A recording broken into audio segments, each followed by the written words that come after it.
sent a picture of one of the largest college football stadiums in the country packed. That was his vision. And that's what makes all of this so powerful, because your generation is living at a crossroads. And you are living in one of the most defining moments in American history. And we are all witnessing in real time the battle that is raging for the soul of your generation. Again, your generation. This is far more than political. And you will hear the world and the culture, for that matter, pressure you and say, go with the flow, don't ruffle feathers, don't say that, you might offend someone, you might lose some friends if you wear a red hat, if you go to a Turning Point USA chapter event.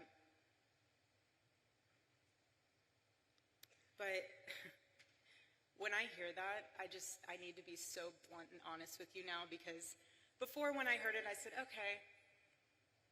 Now when I hear that, if you're worried about losing a friend, you might. I lost my friend. I lost my best friend. And if you're nervous about standing up for the truth, the assassination of my husband puts into perspective all those fears. It really does. Because my husband never went with the flow. He swam in the streams of significance. And Charlie knew so deeply to his core that comfort doesn't change the world. And you cannot influence the world when you look like it. The enemy of truth doesn't need to destroy a nation overnight. He just needs to convince people that truth no longer matters. And the enemy thrives when Christians don't speak up, when citizens don't vote, when students don't think for themselves. But in Ephesians chapter 5, verse 11, it says, have nothing to do with the fruitless deeds of darkness, but rather expose them. That's what it means to live as salt and light. To bring flavor to a world gone bland, and clarity to a world that lost its way and it's lost in confusion, because Christians are called to go into the public space to correct error with truth, and that's what my husband did. When he would sit there with his microphone, I got to watch this evolve over the years. At first, he would hold the microphone the whole time. He would listen. Then as the years went on, he would put the microphone down, and he wasn't listening, he was hearing. He was absorbing what the students were saying and what they were asking. He was engaging. He was calm. He wasn't combative. He never insulted. He just wanted you to think. Again, like I said, he never told you what to say. He just wanted to challenge you so that what your convictions were, you actually understood why you had them, rather than they being talking points because your professor told you so or your friend told you so. He wanted the best of you because he demanded the best of himself. And Charlie would say this all the time: your rights don't come from the government, they come from God. And he knew what every founding father knew, and